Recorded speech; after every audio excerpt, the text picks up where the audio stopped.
friend of the program, Emmy Award winner. I think he went to college in Atlanta. Must have been nice to get back down there. Maybe he just threw out a few $100,000 just to act like the good old days of his university. Ladies and gentlemen, Peter Schrager. Greg. We were just chit-chatting, obviously, about the Callahan situation with Cam Ward and everything happening about the revolving door. And then 6 out of the last 8 number 1 overall picks, how their coach gets fired in their rookie year, and then that just starts like a carousel of craziness. Let's talk about the complete opposite of that with what it seems to be happening down there in Atlanta. Can you tell us about Penix and Raheem and that special maybe team they have down there after a massive win over the Buffalo Bills? Like, this feels special. And they got Kirk Cousins, $180 million sitting on a bench in their salary cap, which is a massive decision that has to be made. Once again, Raheem makes the decision and they move forward. Tell us about Atlanta a little bit and how this is going to work out for Penix in the long run. So, pulling back the curtain a little bit, you get assigned a team when there's 2 sideline reporters. So Katie George was doing the Buffalo Bills. I was doing the Atlanta Falcons. So for 5 days, I'm just immersed in Falcons. I had calls with players. Then we do the production meeting. And I start with talking with Raheem Morris, who I've known since he was the head coach in Tampa 20 years ago. And Ra and I are talking, and he's like, Shriggs, you don't get it. Number 7 is the greatest player I've ever coached. I'm like, okay, I get it. Okay. He's like, no. I had Cooper Kupp when he was a Triple Crown winner. I had Robert Griffin III when he was doing what he did as a rookie. I had Julio Jones in the Super Bowl season. This kid 7 is in that conversation, and he's the best player in football. I'm like, all right. But you're going up against Josh Allen. And he's like, our team is different. It all works through this guy, a running back.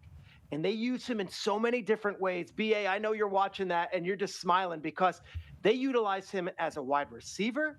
They utilize him as a running back. They put him in the pistol. They put him on these offset formations, which I don't see anywhere else. And then you get to talk to the kid, and he's unbelievable, like face of the league good, as far as humble, as far as shouting out every single one of his offensive linemen, and a smile a mile wide. I'm like, okay, I knew Bijan Robinson was a star. I didn't realize he could be the star of the league. And then last night on Monday Night Football, with the entire world to see, football community and otherwise, he had 238 yards from scrimmage and an 81-yard run through one of the better front sevens in football. Okay, on that note, BA actually wanted the BS or no BSs to be Bijan Robinson's best player in football. He's like, and I'm going to say it's no BS. That was his exact takeaway as well. When was the last time an offense, in your mind, ran directly through the running back? I guess Saquon last year, right? That was kind of what they did last year? Yeah, Saquon last year, but I think he's more Marshall Faulk. You know, Marshall was a great runner, but he could have played wide receiver for anybody, just like Bijan. He'd go up and play wide receiver for anybody right now. And to have a back who's a total mismatch, and then you put Algier in the backfield and you split him out, who's he got, a linebacker or a safety? Bad for the defense. Do you remember when Y2J was going crazy down there in Tennessee for Chris Johnson? Through the first 5 games, he had 594 yards from scrimmage. Okay, he ended up finishing with 2,509, which is the most in a season in NFL history. That's 2009 Chris Johnson. Right now, 2025 Bijan Robinson is at 822 yards from scrimmage. Jeez. So 594 is where Chris Johnson was through the first 5 games. Bijan Robinson, 822 yards from scrimmage. That's a Hembo stat. I'd say he's ahead of schedule, and I'd say everything they told you is right. It feels like other teams are going to start to know that as well. I think their offensive line is ready for it. I think the Atlanta Falcons offensive line's ready for it. And go ahead, you have something on that.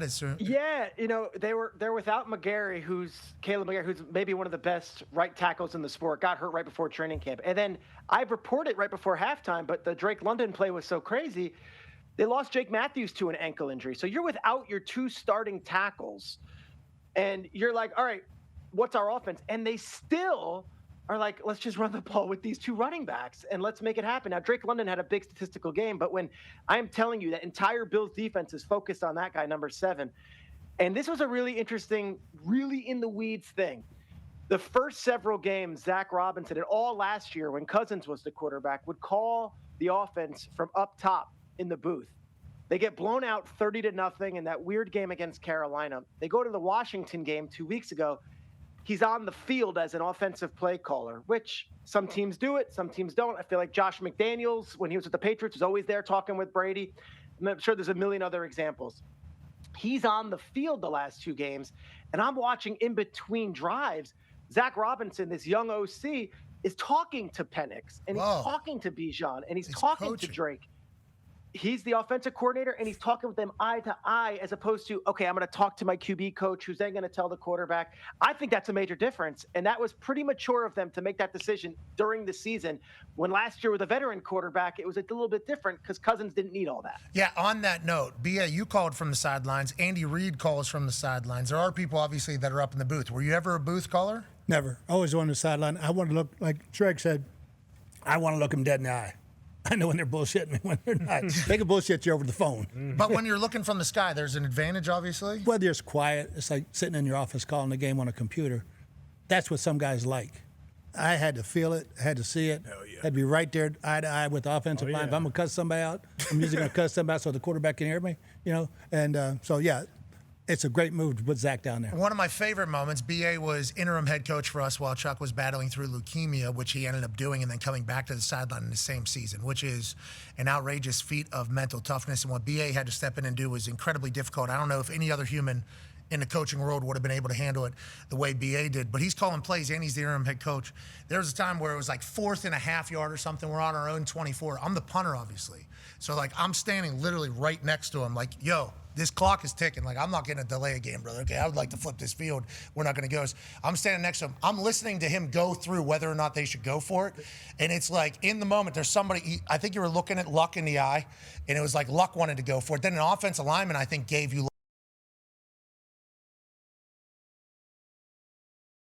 it in and go. It's like, if play callers, like that is you're disconnected from literally everything in the moment. We picked up that first down. Now we don't get that first down. That would have been awesome. Offensive lineman coming over, Andrew Luck coming over. You thought this was a guarantee. It's like, I feel like you do got to be in it. You have to be. You have to be. I didn't know if the sky view though gave you more. Well, that's what Zach was saying, because I asked him about it. By the way, you won't find better football talk than what we're doing right now. This is so interesting to the fans, because you don't hear this stuff, and BA is the perfect guy to have. They won't listen. It's like he says to what BA was saying, he could just be in his own chill environment. And when you have Kirk Cousins at quarterback, who's a 10-year veteran, it's you call the play in, Kirk hears it, we do it, it's operating. But when you got Penix, who, as good of an arm as he has, it's still his 8th start as an NFL player. You need that in between, and you don't really have that when you're up top. So the solitude, the silence, you can be a mad genius up top in the booth, and you can draw it up, and you can be, Mr. Craftsman with what you want to do, true detective with all the stuff. You can have that in the booth. You can't do that on the sidelines. You have to be with the players. I think it's such an interesting dynamic. And now they're ready. They have not looked like the same team. They have looked so good, and that Washington team that they beat 2 weeks ago, granted it was Mariota, went to the NFC Championship game last year. The Buffalo team they beat last night went to the AFC Championship game last year. They do it. It's fantastic. Ulbrich, who was, as unceremonious as the goodbye to Rodgers might have been in the Jets organization, they didn't give Ulbrich much love either on the way out. And now he's got the #1 defense in the league, and they're clicking, and he's got young guys playing out of their mind. That is a fun situation right now. And it's why I like being on the sidelines, boots on the ground. I'm coming out of Atlanta. I'm like, oh, there's a vibe. There's something there that is special, and you could feel it in that building. Well, the Bills went down to Georgia, and they were looking for a shoulder steal. It was fine. They behind. They were looking to make a deal. And then Josh Allen turned that thing over, worst he's ever done, and his QBR is the lowest that he's ever had, son. So let's talk about the other side a little bit of this. Yeah. D-Bud has a question for you. I know your boots on the ground on Atlanta's side, but how surprised were you of this brick defense getting after Josh Allen? And what was your vibe from the Buffalo Bills now coming off of back-to-back losses? What's your vibe with that team going forward?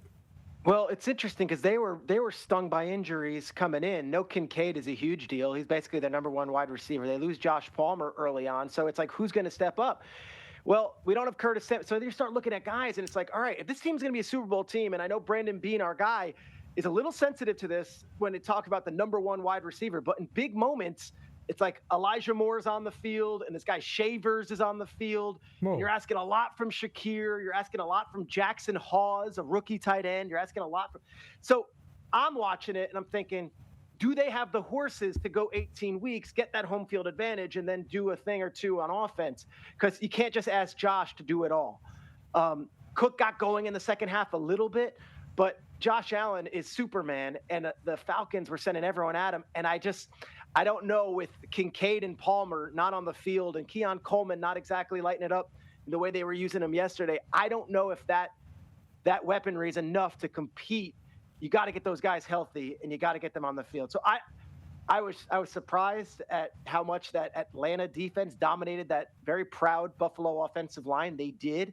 But I do want to give them some grace and say, let's get out of the bye week. Let's get some health here. Let's get some healthy guys here. Agreed. And let's see what happens. I agree with you. They still got Josh Allen. Let's assume they still have Josh Allen. They paid Shakir this offseason. I think they thought he would be the number one. Kincaid was clearly the number two option. James Cook out of the backfield, obviously able to do his thing. Ray Davis, a weapon. You know, they have a lot out there. They just... Good old line. They got swallowed by Dawson that Knox Atlanta got Falcons. 50 mil. Yeah, they got, that was a tough night for them, but that's going to happen. It's a long season, 18 weeks. Not everybody can be 5-1. Only 2 teams can. That's true. Only one team from the AFC can be 5-1. That's true.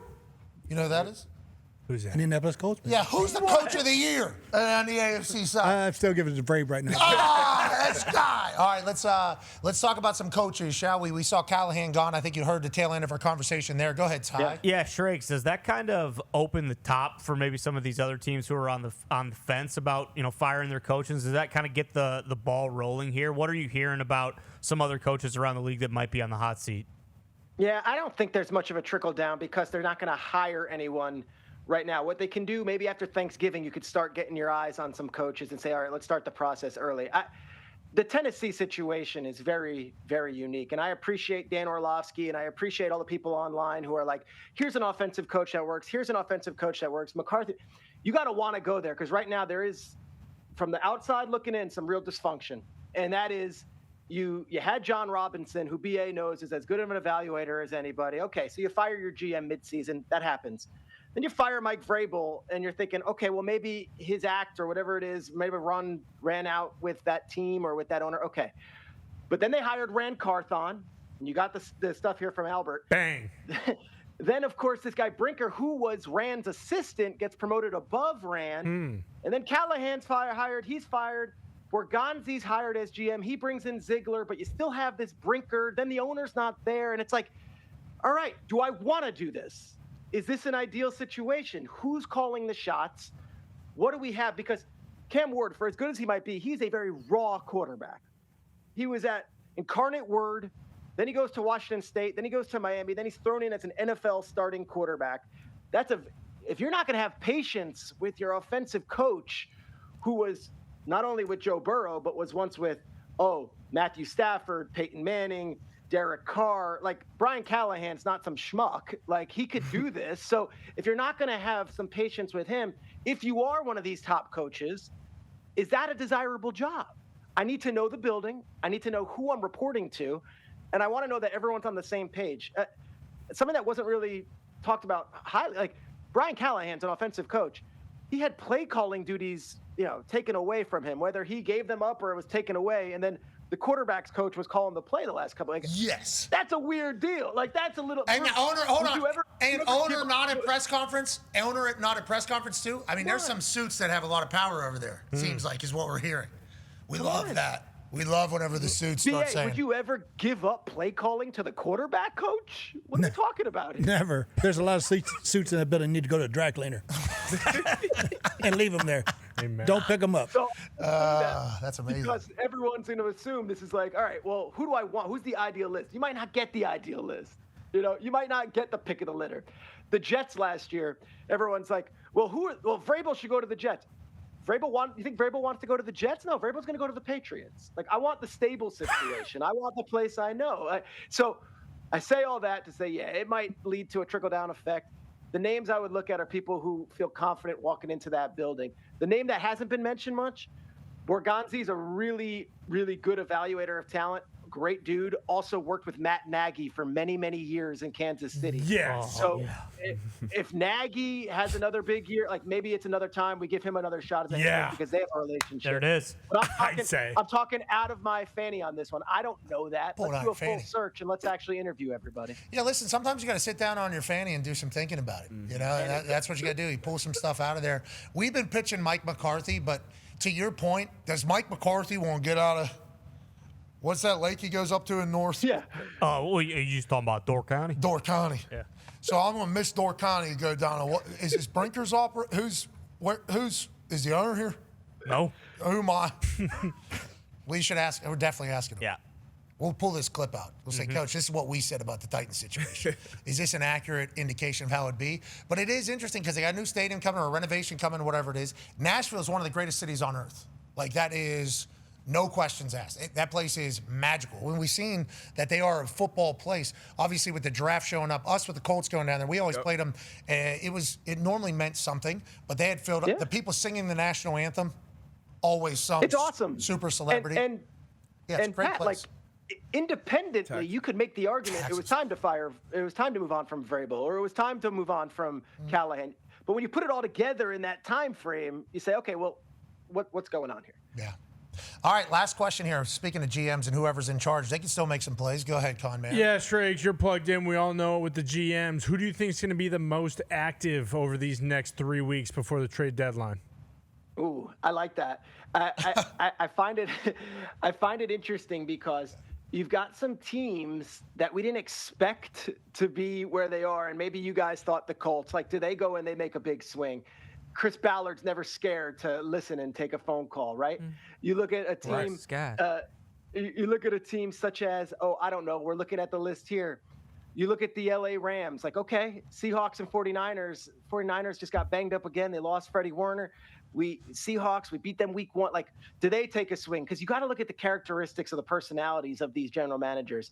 Brandon Beane is always a wheeler and dealer. Les Snead loves the art of the deal. I mentioned Chris Ballard. He's always down for that kind of stuff. And then Howie Roseman's an obvious one. So I look at those 4 GMs. Ed Policy. And I say, are they? Everyone's expecting the Patriots or some of these other teams. Patriots, Packers. I know the Packers made the Micah deal.